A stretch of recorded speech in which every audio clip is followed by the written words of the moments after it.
Ever since the earliest humans began organizing themselves into what we would call societies, there have been men who enjoyed fabulous wealth and inscrutable power.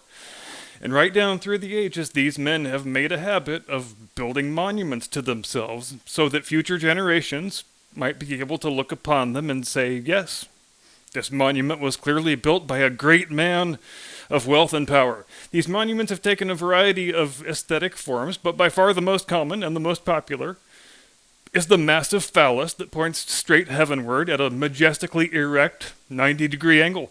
We could go into the psychology of why that's the most popular shape, but since that pathology is fairly self-evident, and even though it's really hard, I think we'll go ahead and dispense with it. The ancient Egyptians called them obelisks, and the Romans loved them so much that they packed all the damn things up and took them back to Rome. Even in the present day, some of the top attractions in that city are the big Egyptian phalluses that were first raised to commemorate the power and virility of the pharaohs in pre-antiquity, and which still stand at rigid attention right where the Roman emperors re-raised them in celebration of their own formidable manliness and martial prowess around 2,000 years ago. And of course, call your doctor if your erection lasts more than 4 millennia. Just saying. And in my own defense, in an opening segment where I'm going long and deep on the phallic puns, I tried really hard not to use that last joke. And of course, this phenomenon persisted right through the Middle Ages, the Renaissance, the Enlightenment. So many of our assumptions about life and society were changed, but rich and powerful men still generally agreed that the best way to commemorate one's own greatness was by the building of monumental schlongs in prominent public locations. In our own national capital, a 555-foot white marble phallus stands hard, straight, and steady, just like the man whose achievements it was erected to celebrate, that being, of course, General George Washington, first President of the United States and father of their independence. But in the past couple of hundred years or so, there has been a discernible move away from the gigantophallus as the preferred artistic idiom for the commemoration of human greatness. Rich and powerful men have kept right on building monuments to their own vanity, which are intended to celebrate the same things. Make no mistake about that, but they've tended to go about it by decidedly more subtle and generally less penile means of expression. So it would have been easy to assume up until just recently that the epoch of great men commemorating themselves through the building of giant phalluses was gone forever. A vestige of a more unabashedly masculine time. It was easy to assume that, well, we're in the future now, and super wealthy men can no longer get their jollies from gigantic penises. Now, Jeff Bezos is, by most people's reckoning, one of the richest men in the history of the world. And for a man like that, he's smart enough to want the giant phallus. But why limit yourself to just sticking it in a hole in the ground? Oh no, said Jeff Bezos. I'm going to build the giant phallus, and then I'm going to put a big obnoxious bell end on it just to drive the metaphor home, and I'm going to climb inside the tip, and then I, Jeff Bezos, am going to personally fuck the sky.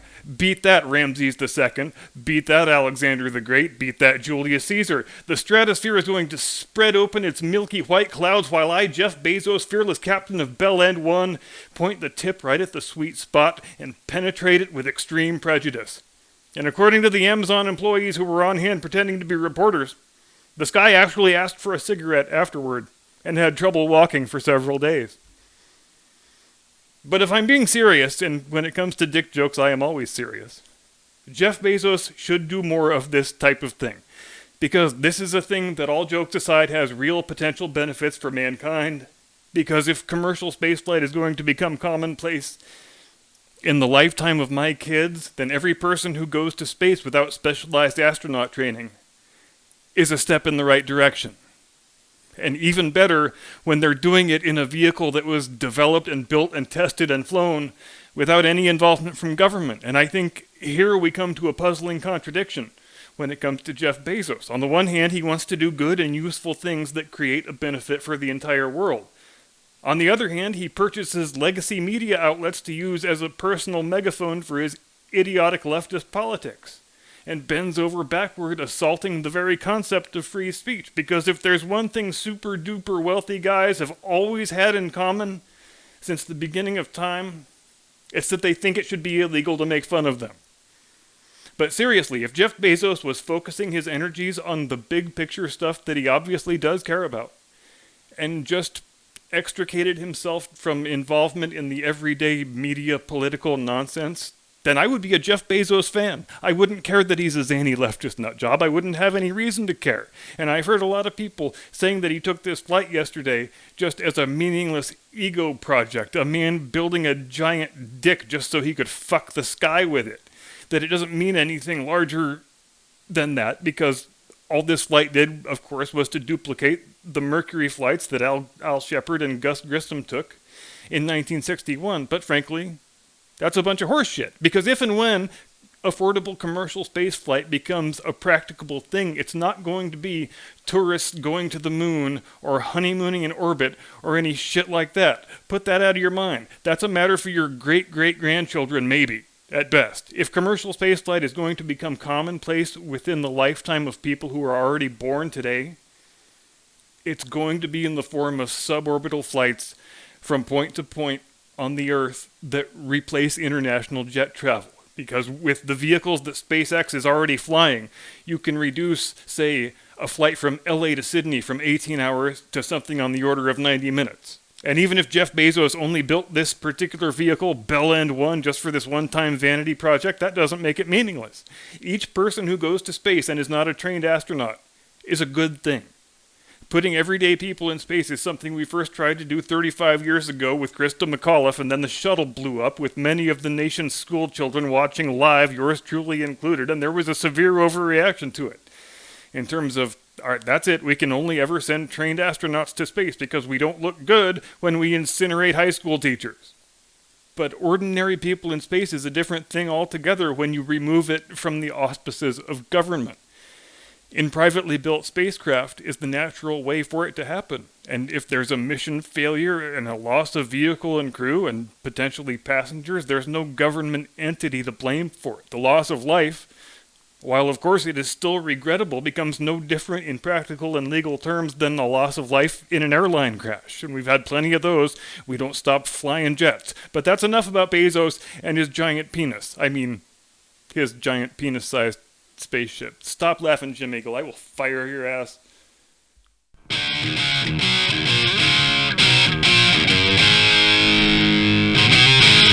From high atop the battlements of Castle Curmudgeon, where I'm a modest man, I've built a couple of giant phalluses in my own honor, but I could have built several more if I wanted to. Good evening, Mr. and Mrs. America, and all ships at sea. Welcome to the program.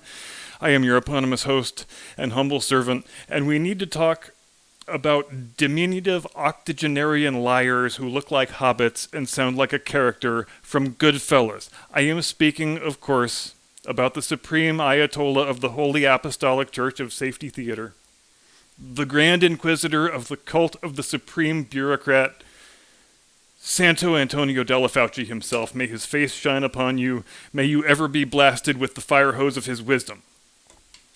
Our man Tony had a pretty wild exchange with Senator Rand Paul yesterday, and first things first, credit to Senator Paul, and while I'm at it, to Senator Cruz and Senator Kennedy for being the only 3 out of 100 who seem willing to ask this guy the screamingly obvious questions instead of beating around the bush or kissing his ass, or both. There's been a hell of a lot of discussion and analysis about this today, and while I do normally endeavor to avoid talking about the same thing everybody else is talking about, there were a couple of things I noticed with Fauci that I haven't heard anyone else mention, but which I think are potentially illuminating.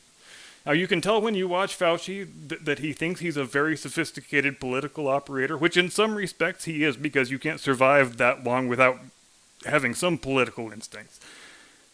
But there is a pretty big, yawning, gaping chasm of difference between how good he thinks he is and how good he actually is. Now, Senator Paul opened with the thing I've been waiting to hear from somebody for 2 or 3 years now. Anybody, not just Fauci and the public health types, but Zuckerberg and the idiot from Google and Jack Rasputin, the volleyball whisperer, hearing after hearing, just lying their ever-loving asses off knowing they were lying. Everybody in the room knows they're lying. Everybody watching on TV knows they're lying. Even though, of course, they have sworn a solemn oath to tell the truth, even though it is a felonious act to lie before a committee of the U.S. Congress. And there is never any discussion, any mention of these guys facing any legal recrimination whatsoever for their intentional, repeated, gleeful lying. And Tony Fauci has done more lying to the Congress in the past 18 months than any of those big tech oligarch assholes.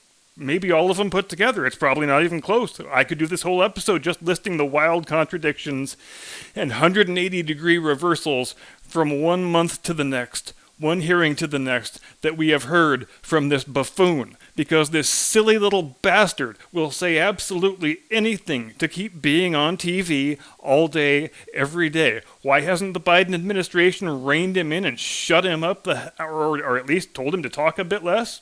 Don't know. Why didn't Trump fire his worthless ass as soon as it was abundantly, unarguably clear that he was a bad actor and a partisan operator? Don't know that either. I mean, granted, Biden would have just rehired the guy anyway, just like he brought back Obama's jackass of a surgeon general, but Trump should have canned him anyway.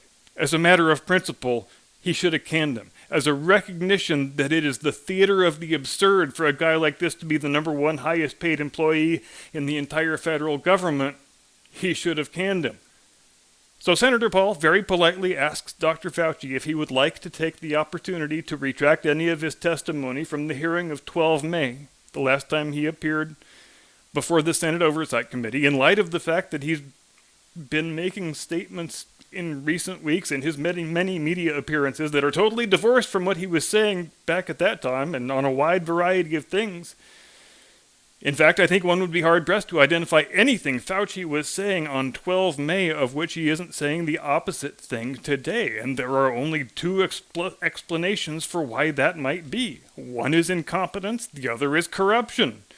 And you all know I am a big fan of Hanlon's razor, that one ought never to attribute malice to that which can be adequately explained by incompetence, but I find that my willingness to ascribe any good intent to Dr. Fauci is at an end. And by good intent in this case, I mean him being so stupid that he actually got all the things this badly wrong. In the course of making the offer to retract, Senator Paul gently reminded Dr. Fauci that it's a felony offense to lie to Congress, and this makes Dr. Fauci quite visibly upset. He gets so flustered he forgets to flip on his microphone, but then watch what he does as he's saying, "Senator Paul, I have never lied before the Congress." He looks down at his notes 2 times as he is saying that one sentence, which means obviously that he fully expected to be accused of lying in this hearing.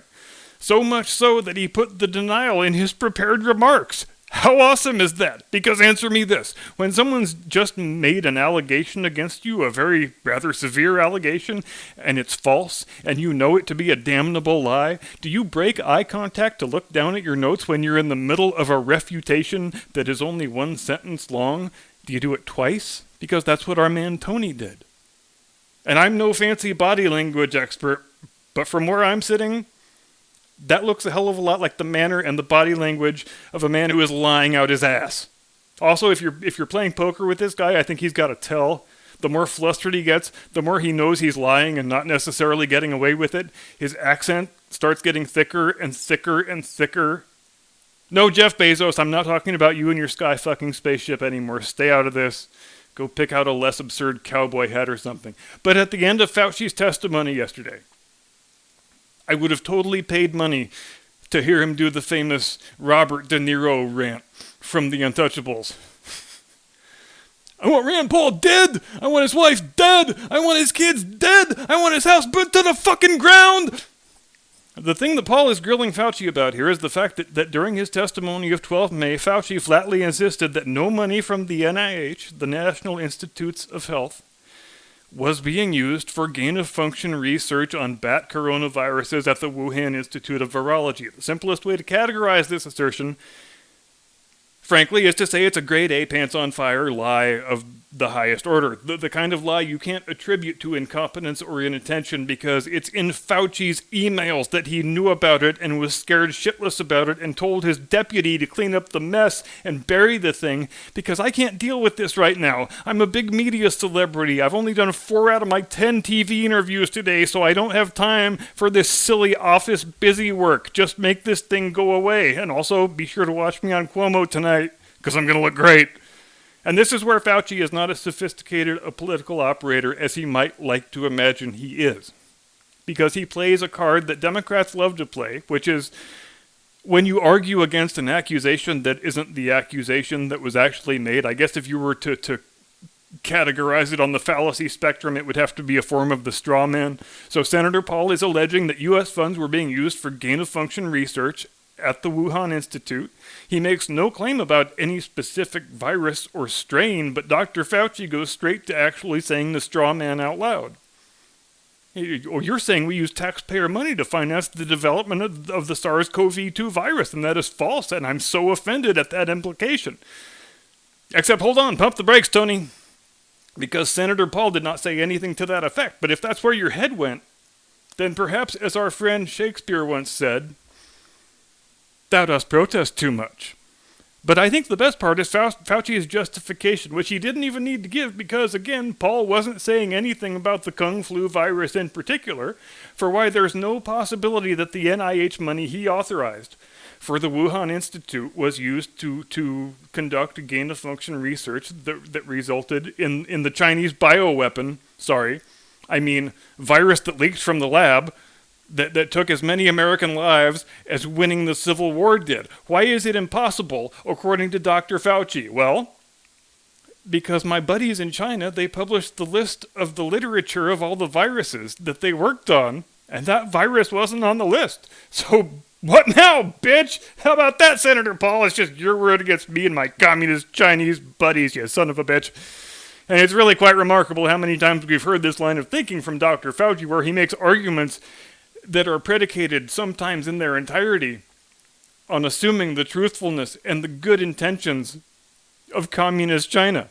For Christ's sake, I thought Eric Swalwell was the only guy in Washington who falls for Chinese sweet talk that easily, and at least he was getting a hot piece of ass out of it. It's difficult to see a motive for Fauci, a guy who's outlasted 8 presidential administrations, and if you can't really do that if you've been a partisan operator the whole time. So it's weird for him at this point to go this hard right at the very end of his career, so hard to the left that he winds up sounding like he would rather keep faith with his Chinese buddies than do right by the American people who've been paying his wildly inflated salary since the Carter administration. I would like to give him the benefit of the doubt and assume he has done something worthwhile at some point since he assumed his current post around the time I was in kindergarten.